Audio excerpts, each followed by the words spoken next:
Hey there, and welcome back to That Handicapping Show, sponsored by TwinSpires.com. I'm Jason Chandler, along with Tom Lamara and James Scully from Brisnet.com. This week's featured race is the $1 million Florida Derby from Gulfstream Park. It's the last major Kentucky Derby prep from Florida. And at the taping of this show, guys, we do not have the entries, but we have a pretty good idea of who is going to be in the field. It looks like about 7 or 8. We know 6 for sure. Soldat, Dialed In, To Honor and Serve, Stay Thirsty, Bowman's Causeway, and Arch Traveler. I think Shackelford will go. The key horse that we don't know at this point is Flashpoint.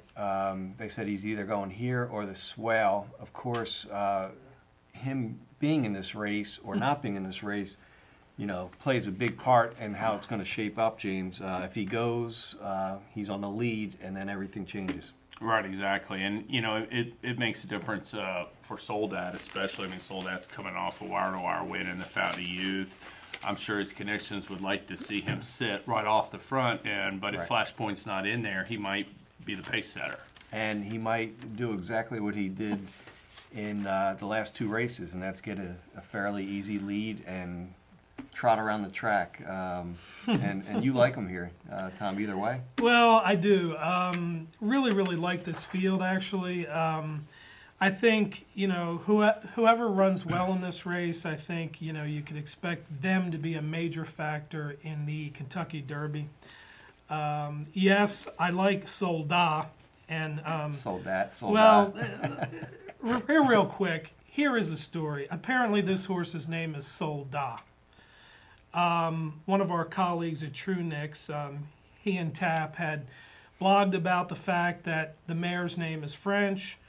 Larry Colmus read it, the announcer at Gulfstream Park. He called the owners. The owner said, well, yeah, it should be Soldat. So anyway, as of today, unless Larry Colmus, who is extremely meticulous about horse name pronunciations, changes it, we will say Soldat. Soldat. You will. Unless he changes it. So. Name aside.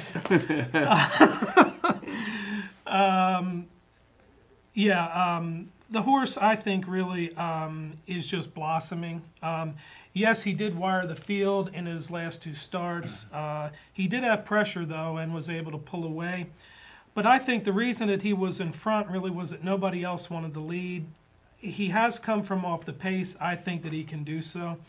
And quite frankly, I think he may have to in this race if he wants to have a legitimate shot in the Derby. So I'm not sure what the odds will be in this race because, you know, there are some other horses in here who should draw a lot of action. But I do like him. He's won twice at 1 1/8 miles, which I think is a huge advantage. And I think he will be the slight favorite over Dialed In personally. But you know, slight meaning, what do you think? Like 5-2? 5-2 or okay, 2, well, that's 2 okay. to 1 maybe. That's okay. Yeah. That's fine. And it's a matter where he draws as well. Yeah. Right. That's a good point. You know, yeah. Flashpoint. Of course, we don't know that the horse is in the race. You know, would it surprise me if he went 1 1/8? No. But I just can't pick him right now. Yeah. I think he will make an outstanding sprinter this year. Yeah. I don't see him. I don't see him getting a distance here. I think you know, Soldat. I expect him to run well, but I don't think he's going to get that easy lead that he did. They're not going to let him steal this race. I think it's going to be a horse sitting right off or you know, close to the pace. Stay Thirsty adds blinkers for this race, and you like him. I expect him to be closer to the pace too. Well, I like the fact, you know, he had good. He ran second in the Hopeful last year. His Breeders' Cup Juvenile came off a 2-month layoff. I think he might have not been as fit as he needed to be. And I was really looking forward to seeing him run this year. And I liked his effort in the Gotham. It was a slow pace that day. They went 49 for the half mile and inner track. And he didn't really find his best stride until mid-stretch. And then he just basically strode away from a bad bunch in that field. And I just see him as a grinder type in this field that I think will be able to potentially run past the horses in the stretch run. But like as we've been saying, it's really 4 deep with 4 legitimate win contenders: To Honor and Serve, Dialed In, Soldat, and stay thirsty.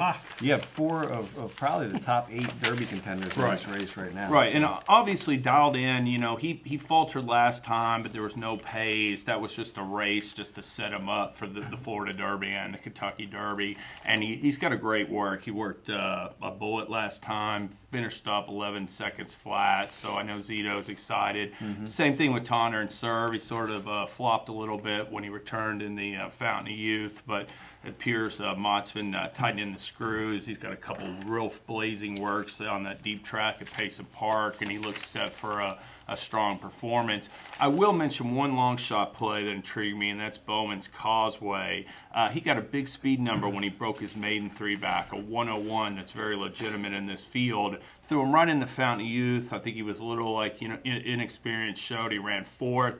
Came back in an allowance race, and I know he ran 3rd, but Dan City and Cal Nation, who finished ahead of him, that was a 1-mile allowance. He only gets beat a length and 3/4. That was a really solid effort, and I think the return to the stakes company, he could be a potential upsetter if one of the 4 doesn't win. That could be a key race. Dan City, I think, is going to Illinois Derby. If he wins that, Cal Nation might be pointing to the Preakness. You won't know until later, but that might be a key race. Absolutely. Both horses look very nice for Todd Pletcher. Yeah. You mentioned Tonner and Serve. That's who I'm going with. I'm hoping he rebounds. I think he's kind of dropped off of a lot of people's radar after that poor effort in the Fountain of Youth. But disappointing, I'll say. Disappointing. Yeah. Gets a switch to Gomez, which I like. He wasn't. Everybody knows after watching the race he wasn't ready for a 1 1/8 there. He was a little bit short. I expect Mott to, like you said, tighten the screws here. Couple sharp works. I think he's a lot better horse than he showed last time, and I'm hoping he rebounds here. And a horse who's probably going to be the 3rd or 4th choice in this field, so you get a little bit of a price. I'm glad that you picked him because he is clearly my 2nd choice, because we talked about this after the Fountain of Youth. The horse hadn't run in 3 months, makes his first start of the year. Ran a pretty good race, I thought. And then we're hearing about, he's off list. Please. Right. The horse needed the race, probably. This is the opportunity to move forward. Right. I'm glad that you're picking him because I'm not. It's tough to run. I really do like him. Come back at a 1 1/8. Yeah. I mean, he would have been so much better served running a mile or 1/16 than you think. I think Bill Mott knows a little bit more than the rest of these people writing and blogging. Certainly knows more than me. He has a plan, and hopefully this is part of the plan to get him ready for the Derby. I'm sorry, I didn't mean to interrupt you. I'm glad you brought it up. But you mentioned your long shot in here. There's another price horse that I like in here, and that's Arch Traveler that I'll use. I think he has a decent chance. He showed some decent speed in his last 3 starts. The last 2, which were wins at Gulfstream, a 1 1/8 win last out.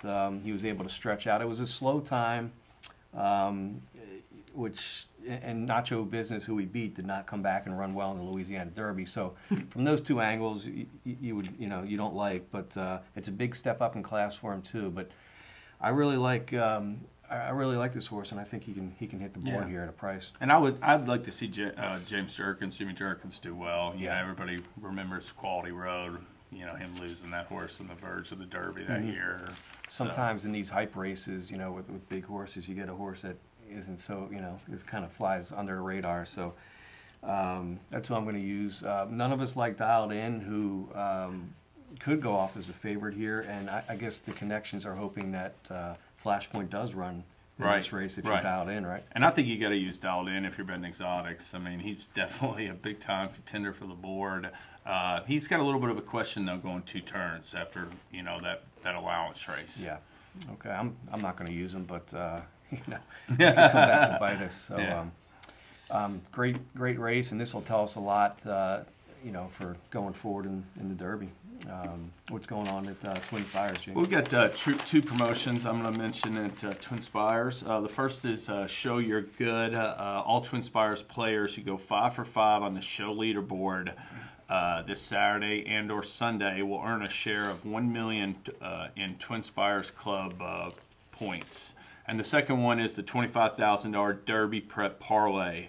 Players who wager $10 on a horse in their designated Derby prep races win shares every time they cash on a winner, and then you can let your shares ride on the Kentucky Derby for a prize pool of $25,000. The race this week is the Florida Derby. Okay, how are you doing in the pool so far? Well, you know, I'm not eligible for the 25 grand. So. All right. Thanks to Twin Spires and Briss, our sponsors, and thanks to everybody for watching. Good luck this weekend. For Tom and James, I'm Jason. Good day and good racing.